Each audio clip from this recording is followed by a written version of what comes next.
Welcome, y'all, in Power. You know what, man. We got another good one, man. This is one I've been anticipating because he's been on this platform before. This is not the first time he's been on since he's been elected. We have done multiple videos on this platform, so I'm excited to ask him some more questions. Not coming from me. No. These questions are coming from the community. So let me introduce him. I know he needs no introduction, but this is Councilman Freddie King. Born and raised in Algiers. Went to Shaw High School. I'm not going to hold him against him because I went to Holy Cross. You know what I'm saying? I used to try to let Shaw have it every time I had a chance. Try. Yeah, you know what I'm saying? Again, went to Shaw High School. He graduated with 2010 in law degree from Southern. Then he started his own law firm. And he has a beautiful family, beautiful wife and kids. They still live in Algiers. Everybody's in Algiers, so we appreciate him. He's on his first term as city council, man. So, man, welcome to the show. Thank you for having me. Always a pleasure. Always. So, again, I'm going to jump straight into these questions because these questions come straight from the community. Okay. I try to take my bias out of it, because I know you. I know the work that you've been doing in the city, and I appreciate it. So I just want to start off with this. The first question is this. So what strategies for ensuring equality in how the city services are developed across Algiers neighborhoods. So what strategies you have to ensure that the equality that's going to go on in your district? As it relates to city services, look, one of the main things that makes a council member, anybody successful, is being boots on the ground, walking the streets, talking to people, going where the people are. That way you know what's needed. Every neighborhood doesn't need the same thing. Some need different things. Some need the same thing, just more than others. So you have to go knock on those doors, not just when it's campaign season. Go to the schools, go to the senior centers, go to the parks. My kids play at Nord. I coach at Nord. So I have an idea of what's needed. That's how you ensure who gets what, and then you can determine. Well, that's how you ensure what's needed, and then you can determine how do you give what park or what neighborhood the services they need. But you got to be boots on the ground. You can't sit high and look low. You can't be in your desk, be behind your desk just answering emails. You gotta put boots on the ground, and you got to go out there and meet the people where they are. And it seems like your district has, Algiers. You have the French Quarter, part of the Maroney. Like every neighborhood is definitely, like you said, it's going to be something different. Algiers is going to be something different than I'm sure the deep French Quarter or Decatur and all that other stuff, and those people feel like that's their home, that's their neighborhood. That's right. So you have to talk to everybody, just like you said. You have to talk because the West Bank has several different neighborhoods. They're all different. The East Bank is very different from the West Bank. So you think, I tell people this all the time. I have 5 kids. I don't treat all my kids the same because they have different wants, they have different needs, they have different interests. But I treat them all fairly. I treat them all equitably. I make sure what I do for one, I do for the other, but just in a different way to make sure I'm meeting their needs. So the issue in Bywater on Port Street is totally different from the issue. Can be totally different from the issue in Tall Timbers. It may be the same, but you wouldn't know unless you go out there, you answer your own emails. I just do pop-up ride-arounds in the district and just see what's going on. We may make it a family day out where we're going to different parts of the district. That way I'm spending time with the family, but I'm also saying, okay, this is what they're talking about over here, or this is what's needed over here. It's different from over there. But so basically just going out, being amongst the people and seeing for yourself, being boots on the ground. I appreciate it. All right. We're going to jump into the next questions. I'm going to keep these going for you. Let's see. So the next question is this from a community member. They asked, what are your top priorities for improving the quality of life in Algiers? What's your top priority so far right now? I would tell you my top priority, and that is our youth. I am a full believer if you take care of our most disenfranchised, most overlooked population, everything else will take care of itself.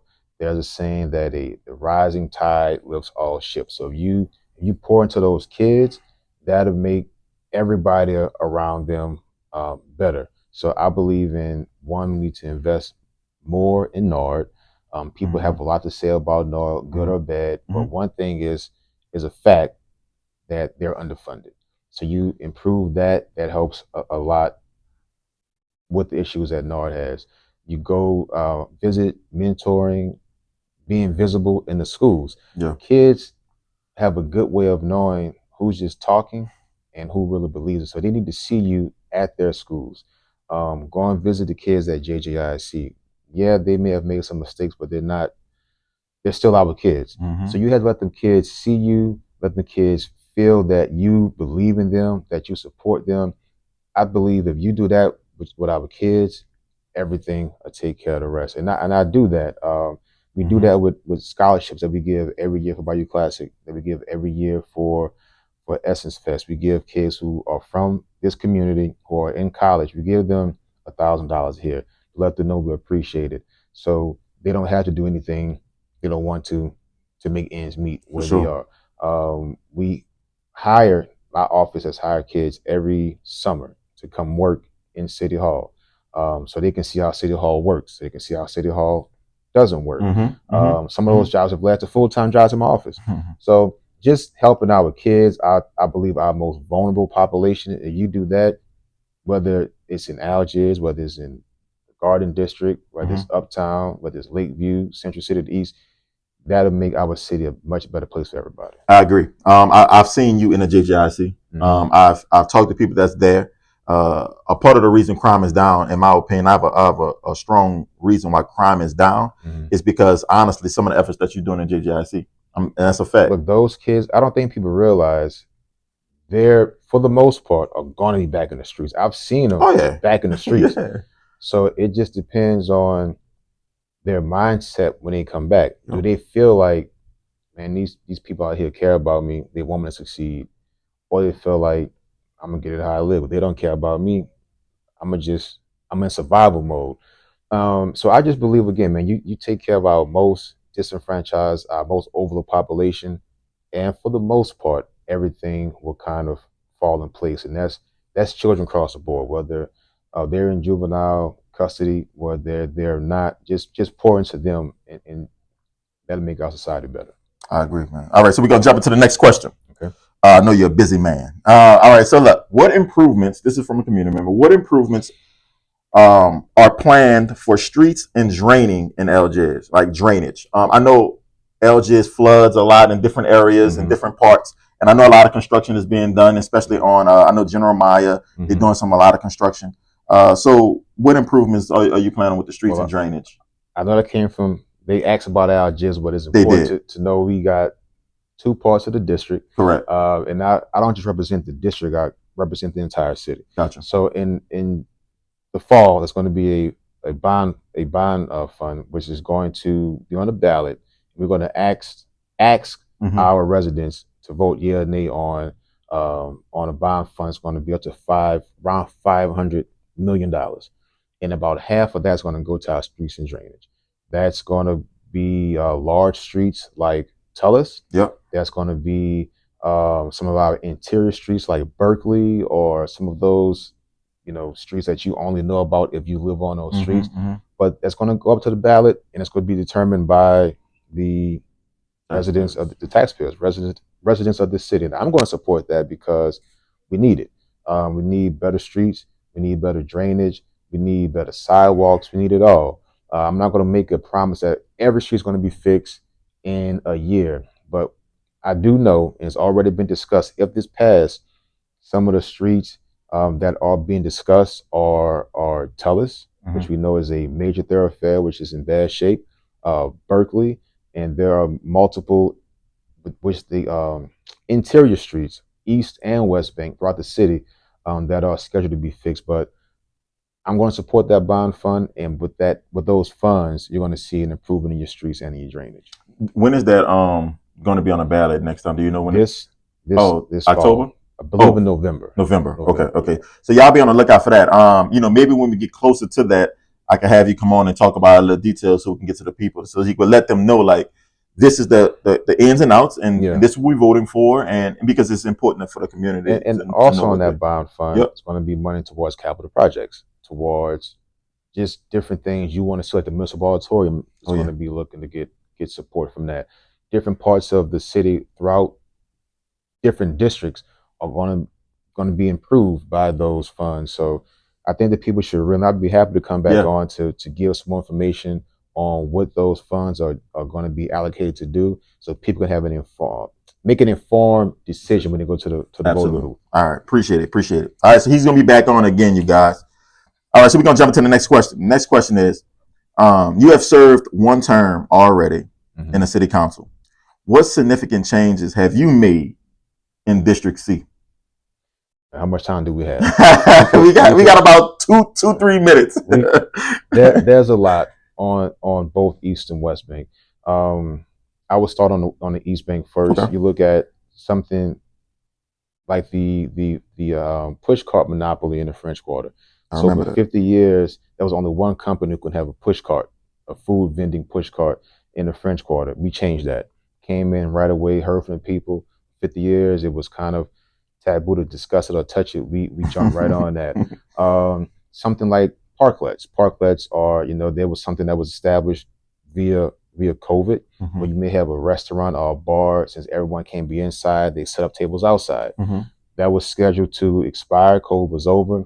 But listening to the residents of the city, they enjoyed those parklets. A lot of businesses say, hey, this is a big part of our business now. But people want to come out. It's more room, and sit outside. More chairs and stuff like that. And on a safety aspect, you now have people outside walking the streets. So people are more or less likely to commit a crime. Because I see 10 people outside sitting down, drinking a beer, or having a conversation. That's a fact. I may not break into that car. So we saved that. That helped our small business in the Bywater and Marinate. Go to Treme, help clean the Treme overpass, where there used to be a lot of homelessness and a lot of neglect. You have a fresh fruit stand. You have one of the best smoothies places in the city. I go there every chance I get. Yeah, that's something we've done. We helped save the French Quarter. The Treme second line culture when they was tried to be hit with a $5 million insurance recently. Wow. We saved that. Going on to the West Bank, illegal dumping is big in Algiers. We got with City of Gretna partnering with our neighbors. Awesome. It's going to be a transfer station, basically a secure dump site for all Algiers residents for free on the Algiers-Gretna borderline. Never before. For free. I mean, the taxes are going to help offset the cost, but you can go dump your sofa for free and not dump it on I didn't know that. All right. You pass over there right now. I saw the construction, and I knew I didn't know it was gonna be free though. That's huge. It's free. Okay. And again, going to our parks and recreations, we have a $5 million brand new swimming pool, renovated swimming pool, indoor pool. Never had it in Algiers. My mom does aerobics there, water aerobics there all the time. On. We have Skeletor baseball stadium, another $5 million. That's the home of Zay University's baseball team. More importantly, Carr, Landry, and Noma, New Orleans Military Academy, now have a home for their baseball teams. Before they was always on the road. So those are just a few of the things we've done on both sides of the river for people young, middle age, our senior residents, that just improve everyone's quality of life. Yeah, that's a lot. That's just a few. Well, we don't have that much time, so I'll take that. Take that. Man, all right. So look, I'm gonna jump into the next question. So the next question is, we're talking about accidents in Algiers, right? And I guess there's a lot of Algiers people was jumping in with their questions, right? Okay. So they have accidents that happen on General de Gaulle, and it's General de Gaulle and Wall. They're saying they're saying like, what can you do to help out with those accidents? They're saying they have 10 accidents per week, according to this viewer. What can you do to help with that situation? I've seen a few accidents at that location as well. I've seen them happen. My wife was involved in one there years ago. Yeah. I seen a lady recently had to crawl out of her car because the airbags deployed, and she had to literally get out and crawl. I've seen cars on the side at that intersection. 10 a week. Yeah, maybe. A bit of an exaggeration. But it's a dangerous intersection, and there are multiple accidents a week there, no doubt. So I've discussed. So just to kind of explain how that works. That is a state highway from Berman, which is by the used to be a Payless, now it's a urgent care. From that urgent care going towards the bridge is state highway. From that urgent care going towards Woodland, towards the cutoff, is city. Okay, I didn't know that. A lot of folks didn't know that. Yeah. So it's important to know who has jurisdiction over what. Okay. That state part where the accidents happen, well, that part of DeGaulle is state. So I've talked with DOTD, that's Streets Department for the state, and their director, Scott Ball, the director for this region. They just finished their study. There's going to be a traffic light there. Come on. Right. So if you're crossing DeGaulle, coming on Wall, crossing DeGaulle, going to towards General Meyer, it's going to be a red light right there. If you're leaving Wall, going towards Waffle House, you're no longer going to be able to go across. You're going to only make a right turn. That's a bunch of lanes. lanes. You have to go down Shirley and maneuver around Shirley to make that eventual U-turn. Gotcha. So those are things that's going to happen. Now, it's important to understand there's going to be state funds used. It'll be about $2.5 million, also on the state timeline. But that is the plan as a result of the study that I've been advocating for since day one, because I've seen that happen. The accidents happen over there often. And it's been happening for about 10 years. It's gotten worse. And with more people coming down to Gulf from Bell Chase, going to be more traffic. Well, you would think more cars, more accidents. So it's something that's going to happen. Talked to Scott Ball yesterday. The timeline is a bit in the air because you just have to put out the bid. Still have to design it. But things are happening. It's just a matter of how fast.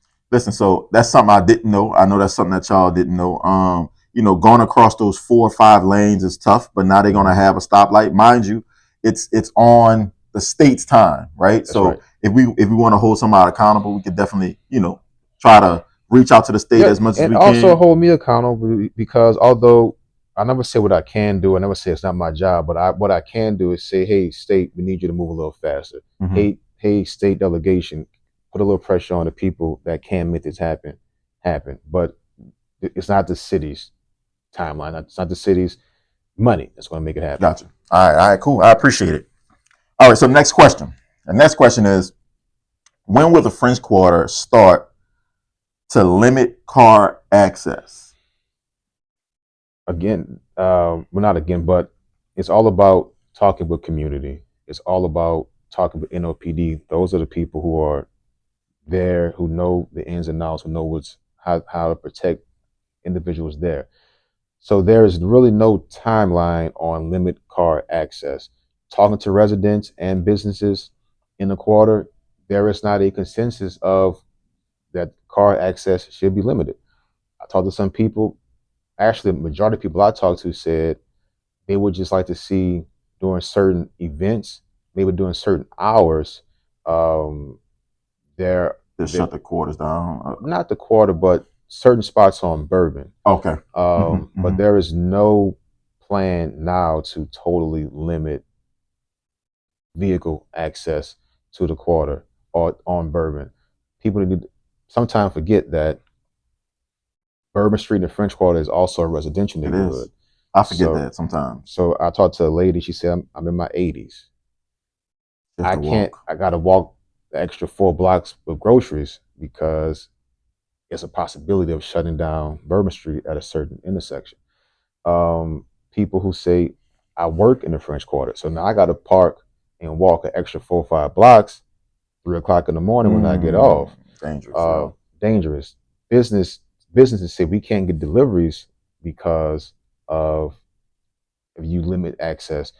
So working with NOPD, working with that leadership and listen to the community, what I've been told is that the residents are saying, business like, we understand there needs to be some changes, but just totally limiting the vehicular traffic may do more harm than good in the long run. So I think things are still being looked at. There's no timeline, but I don't want to get a false impression that there'll be one day in the near future where there's no cars in the French Quarter. And especially because the resident, the people who live there, the people who work there, the people who own business there are kind of, I mean, didn't come to a consensus yet. They still trying to figure it out. They still, some people for it, some people against it, it seems like. I could honestly say I've talked to more people who realize a change needs to be made, Right. but are not in favor of drastically limiting vehicular traffic. Okay. Well, we gotta listen to the people, right? You work for the people who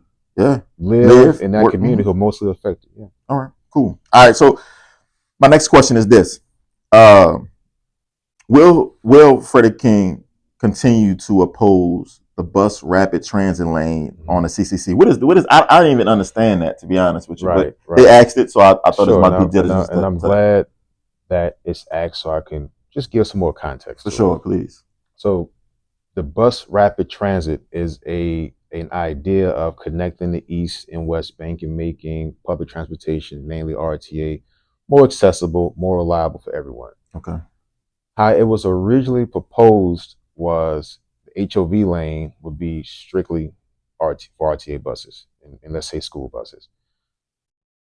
Do I oppose that idea? Yes, because the time that was proposed, the HOV lane was down for construction, maybe a year or so, maybe like 2 years ago, and that traffic on the bridge was all the way to like, for those who on the West Bank, to like Stump Boulevard, 24/7, because HOV lane at that time was closed. So if you make the HOV lane close all the time and only open for buses, you're telling the hundreds of thousands of car drivers, you can't use the HOV lane. Right. So I'm not opposed. So to answer that question directly, I've never been opposed to the BRT system. I'm opposed to how it was presented to the community without any input. So if you want to make that HOV lane what it's supposed to be now, carpools, service vehicles, first responders, and buses, I'm for that. And no one's against that.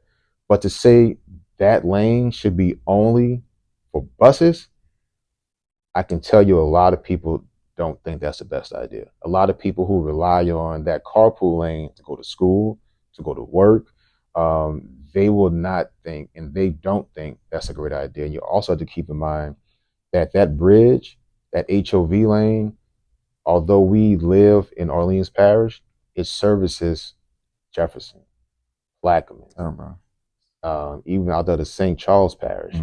And you're going to put everybody in a log jam, a traffic jam, if you have this HOV lane strictly for buses. So I don't oppose it, but I think the way it was presented was done without any input from the community, and it didn't keep everybody in mind. We want something that works for everybody, and making the HOV lane strictly for buses doesn't keep everyone in mind. It should be carpools, it should be first responders, and it should be buses. And we definitely need, sometimes it's just a dirty word to people, need enforcement.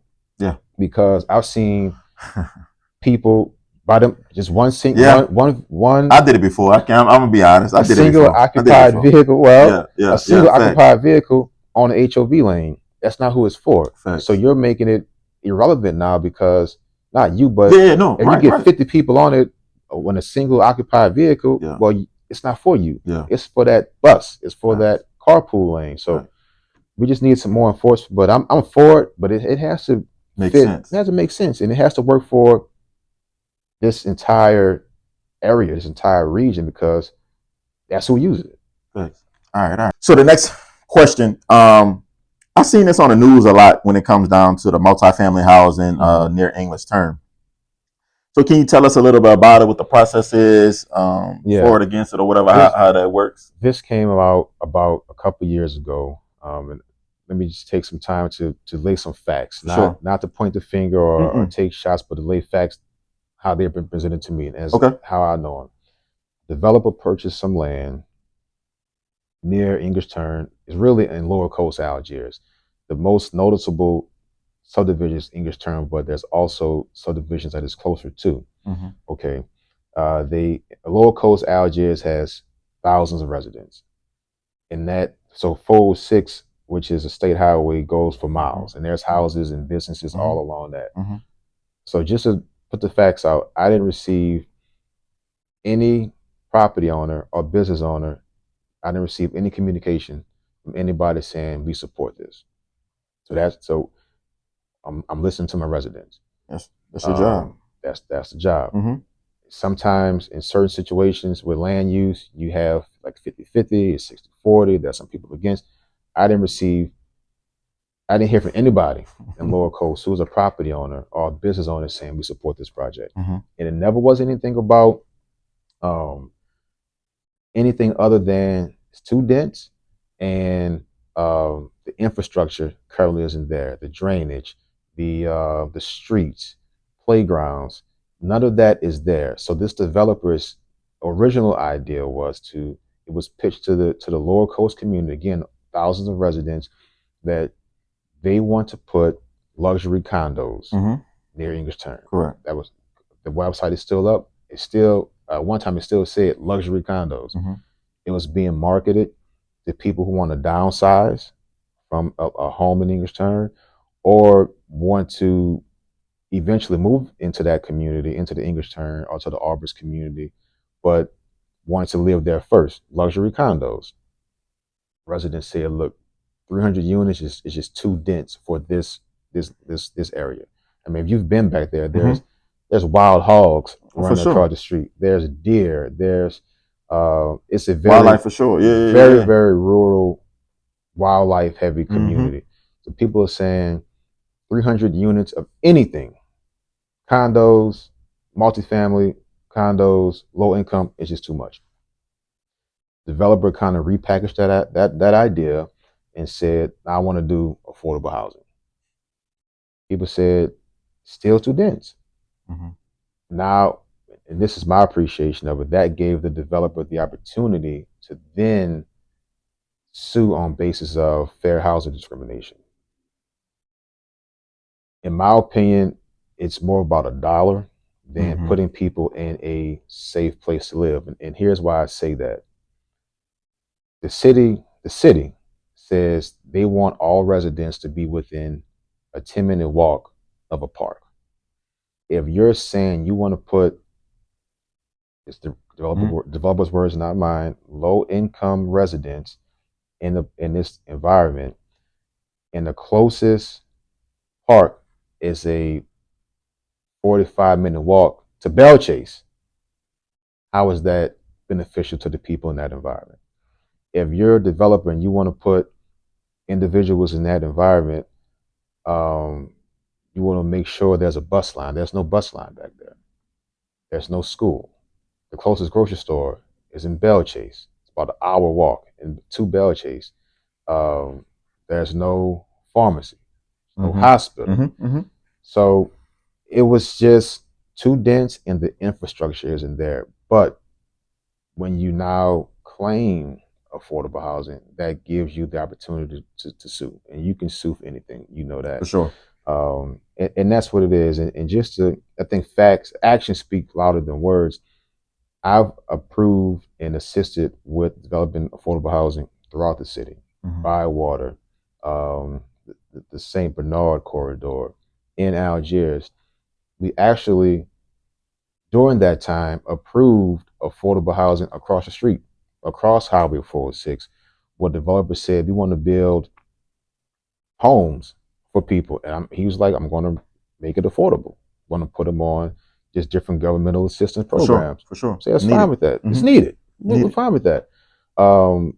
And I've been on record saying this developer, if they are truly passionate about affordable housing, which they say, I take them at their word, well, build it. Build houses. Build affordable houses, right? You can do that right now. Nothing's stopping you. But I don't know that it's available to do it if that was the cause, and people would support it. But the original proposed project was all about density, not being in line with that community, and about the infrastructure not being there to support that proposed project. Well, that's all we could do is go on what the people see, what the people want, that live, that And I understand about the bus lines and things like that, right? I mean, that's they don't have a car. Like, how they going to get back and forth is without a public transportation and stuff like that, which is huge for me. That's a concern. If there's a call for service, it's going to put more strain on the already strained police department. That's a fact. If you need to go to the grocery store, you're going to walk an hour to Bell Chase and then an hour back, or you're going to walk across the Woodland Bridge. That's unsafe too. Or if you want to go to the park, where you going to go? Yeah. I mean, I think you answered that question for me. I just want to make it clear: no one's against affordable housing. It just has to fit, and that's it. All right, y'all. We made it to the very end, y'all. We made it to the very end. This is the last question for Mr. Freddie King. The question is this: they're talking about blight going on in Algiers, mainly around Sullen and Mamas, right? They say they watch kids, get picked up from school buses in that area, and they don't think it's safe. They're asking, when are you going to make these property owners, when are you going to hold these property owners accountable, so we could try to make that more safe for these kids and everybody who's living or stopping around there for bus purposes. So I'm very familiar with that area, right there in the cutoff. I've talked to the principal of the school down the street, Elon Academy, fine facility, great leadership there. They're very concerned about their kids. I think it's important to realize that in my 3.5 years, we've gotten rid of over 100 pieces of blight in the city. We've tackled small blight, like a single shotgun house. We've attacked overgrown lots. We've attacked places like the Gall Manor, which is several multi-story buildings of blight. But it is a never-ending race. When you knock down one house, then that grass is going to grow. When you cut the grass here, you got 5 more lots that popped up with overgrown grass, and it's hard to get in touch with those property owners. Just giving facts. You have a property owner who lives out the country, out the state, or no longer is alive. Now you're asking the city to go ahead and take care of that property. So you're putting more strain on city resources. If I could, I would snap my finger and have all overgrown lots cut. I would have all abandoned, blighted properties knocked down. But it is a process that costs money. That department, code enforcement, needs more funding. But I don't want to put funding and money over safety. So I reached out to, I know exactly what that location is, to the property owner. It was clean for a little bit, but without staying on top of them, sometimes people go back to their old habits. So we'll reach back out to those property owners. But I also will say this: there's a lot of dumping that goes on there in other parts of the district, other parts of Algiers. Sometimes it's outside the residence. You've mentioned when you've posted. I've posted people from Gretna, people from Jefferson Parish coming in. It's people in our community that do it. So we should police ourselves. When you see somebody is dumping, and they live in Algiers or they live in a city, don't do that. All you're doing is making it harder for us to have a safe, clean environment. Now you're costing us money because we got to send sanitations out there to come pick it up. So let's police ourselves. And those people who are watching, who come from outside parishes, they're being arrested. That's a fact. They're being prosecuted. I'm going to court to make sure they're prosecuted, because I don't like the idea of people coming into our community dumping. But when we go to Gretna, we go to Bell Chase, it's zero tolerance. So we need to also have zero tolerance here. But for those slumlords, those people with blighted property, we're going after them. But unfortunately, it does take time. No excuse, but we are making progress, and we will continue to bind to that area on Sullen and Mamas. Listen, policing ourselves that's what Empower is all about, right? We all about community, protecting community. So if y'all see any illegal dumping, you can reach out to me. I could get to the police. You can call the police. Call me. You call Mr. King. You could take pictures of them, take pictures of their license plate, take pictures that's the evidence that we need to prosecute. But let's do it ourselves, and then we can get the justice system involved to prosecute. But let's police ourselves first. Also, I just want to say, we're talking about illegal dumping. I see it a lot on cable and tellers, and it's not bag of chips. It's furniture. People have been evicted. The landlords, they hire somebody to come out, they empty the stuff on tellers, they empty it on cable. When they renovate the properties, they put the sheetrock on. I've seen dozens of toilets lined up. Dang. And we've had to call sanitation. And I asked the director of sanitation, how much does it cost just to clean up illegal dumping? It's in the millions every year. So you talk about millions that can go towards streets For being sure. fixed, playgrounds being improved, mental health being improved, mental health programs. So people may think it's not a big deal. It's not. It doesn't affect me. It affects everyone. Listen, y'all. First of all, I appreciate you for your time. Thank you. This interview to me was cool, and they'll be able to get to see it. It's cool to me because when I ask these questions, you are already working on it and could give us updates on what's going on. You will look into it. You say you'll come back to give more information depending on what it is. So I appreciate your time, and I'm sure they're gonna like this interview. And good luck on your re-election. Thank you. Thank you to Empower You, NOLA. Very engaging site, and a lot of people look at it. So I'm excited to be here, and thank you for having me. All right.